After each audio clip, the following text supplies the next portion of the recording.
Bonjour à tous et bienvenue dans cette nouvelle présentation. Aujourd'hui, je vais parler de la psychologie et le test logiciel. Quant au projet, le développement et les tests logiciels impliquent des êtres humains.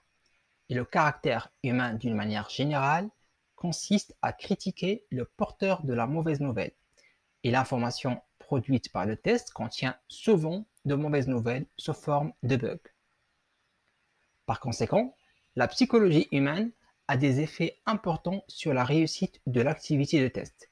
C'est ce que nous allons découvrir ensemble.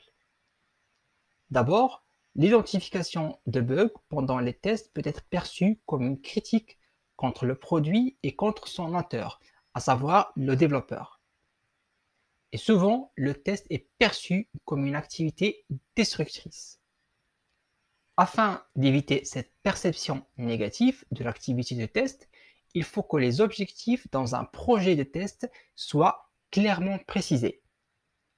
Parce que tout simplement, les personnes et les projets sont en général dirigés par des objectifs. Il s'agit ici de ce qu'on appelle une implication psychologique. Concrètement, les personnes ont tendance à aligner leurs plans et leurs comportements en fonction des objectifs fixés.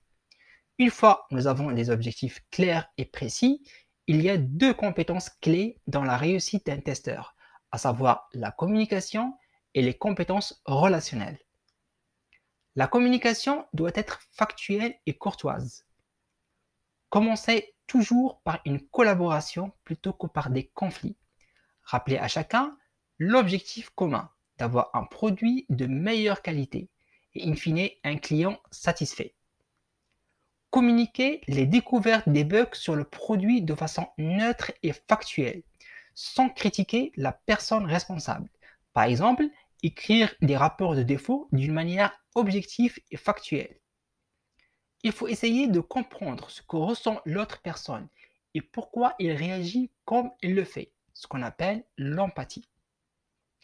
L'autre volet des soft skills est que le testeur doit se doter des compétences relationnelles qui sont primordiales pour réussir.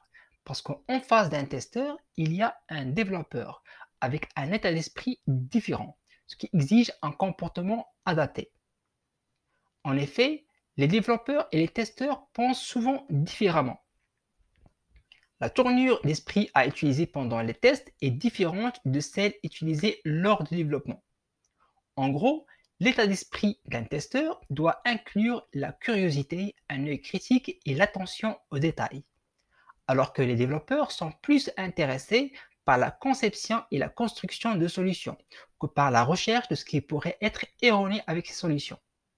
Avec la mentalité appropriée, les développeurs sont capables de tester leurs livrables, mais confier cette activité à un testeur contribue souvent à concentrer l'effort et apporter plus de bénéfices.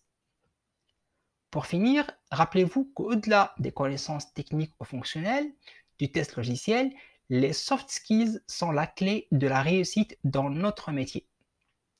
Et voilà, cette présentation sur la psychologie du test est terminée en espérant qu'elle vous a été utile et n'oubliez pas, le test logiciel est un métier passionnant. À la prochaine!